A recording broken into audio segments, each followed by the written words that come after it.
Eight themes, 8 days, and we are on day 6 of the Remembrance journey.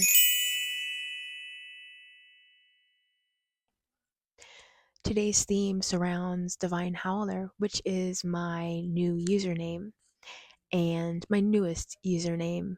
And I wanted to share a bit about where this came from and what it kind of means to me or for me even, to use wolves as the symbolism for this new journey of mine, for how I want to be perceived, what I want to be called, and even the energy I want to be seen in, and like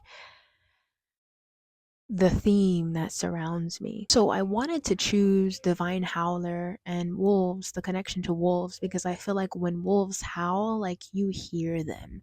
You know what I'm saying? Like you can't miss their howl. And when you're howling, I feel like as a human being, it's that energy where it's just like, I want to hear what you have to say. Like I want to hear you roar. I want to hear your passion. I want to hear um your energy. I want to hear your purpose. I want to hear you speak what you need to speak and say what you need to say, which is why this is connected to voice and power reclamation as well, because I feel like wolves are not secretive in the way that they embody themselves. They are who they are.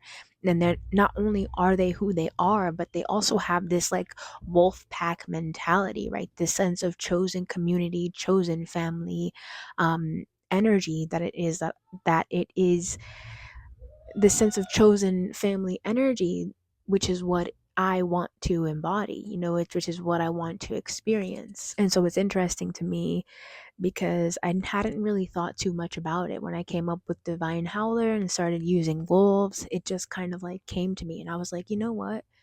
Yeah, wolves really resonates with me, not just in how they look, right, with their wild hair and like their free expression and the way they howl and they're loud and unapologetic, but also in the sense where they have this pack like mentality, not in a sense of necessarily, loyalty to a fault, but there's loyalty and there's this coming together and there's this real sense of belonging and community. And that's part of what I want to create, and that's part of what I value and what I desire. In my life, I haven't always known I had a voice or that I had power. I feel like for a long time I was afraid of my power and I was afraid of my voice. And I feel like in this space I'm in now, in this sense of new beginning, I'm really being offered this space to um uncover who I really am and uncover what power means to me and what it means for me to have a voice and what does it mean to express from that power and from that voice unapologetically, right, authentically. And I think that's the thing about the wolf archetype too that I like. Again, it's this vocal reclamation, it's this unapologetic nature that they have, it's the way that they're wild and free, it's the way that they're loyal, it's the way that they don't like sell out. I don't, when I look at a wolf, I don't think of sell out, I don't think of scary cat, I don't think of hiding how they feel, what they say, their power. No, I think of stepping up to the plate. I think of embodied power. I think of strength. I think of courage. I think of resilience. And these are all things that I feel like I embody, but also things that I feel like I want people within the community that I create to embody. And I would love for us to all walk together. I don't feel like I ever have really had that in my life, a sense of like wolf pack energy or a sense of embodiment, such as the wolf, such as a wolf. But it's like the more that I realize who I am, the more I realize that it is within me. That's why I chose wolf, because I felt that energy in me. Even when I look at my hair, I see it. When I talk, I feel it. Like it's that power, it's that roar, it's that kind of even Leo energy, like that lion energy, that power, that strength, that courage, that resilience. For me, I feel like I'm also a divine messenger. I feel like I translate and transmute and channel out messages from the divine. So I say divine howler because from the divine, from source energy, I channel through the messages, the energy, the reflection of source through speech, through speaking, through my voice, through the way that I embody my power, through the way that I express myself. And that is why I feel like I'm connected to the howler aspect, the wolf aspect as well, because I like to speak, I like to express.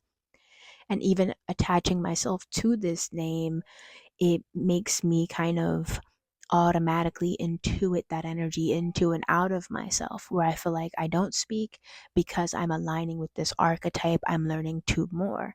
Where I hide my power, I'm learning to do it more because I'm choosing to align with divine howler, the energy of the wolf, of the wolves. It's kind of like a manifestation, right, of my reclamation of voice and power. It's kind of like a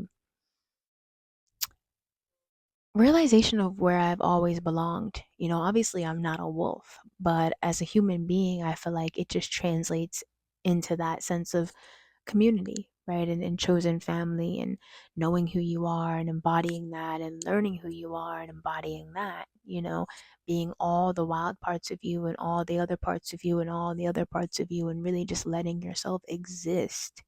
Reclaiming your voice and your power, it isn't easy. It's very hard. And I feel like I'm still doing that. I'm growing and at the same time embodying. I'm learning and at the same time still um, being this version of me, being that version of me.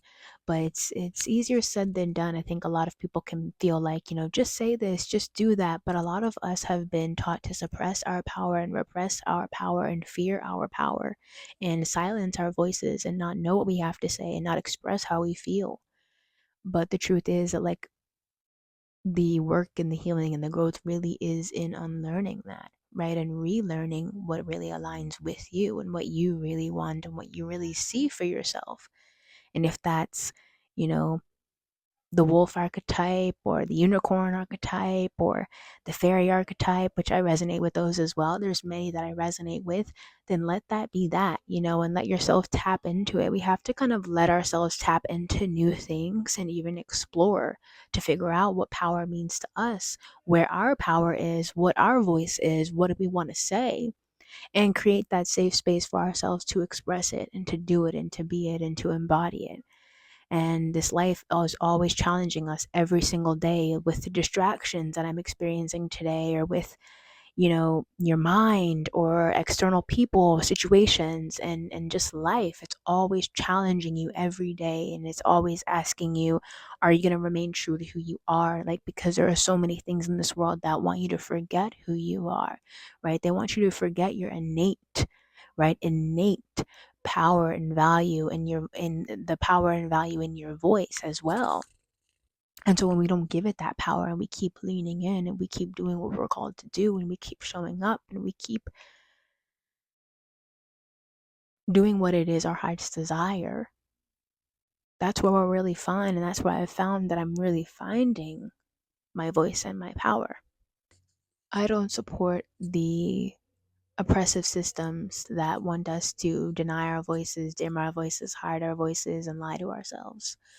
But I do support the systems that are the energies, the people that are breaking out of that paradigm and breaking out of those lies, because that's what they are, lies.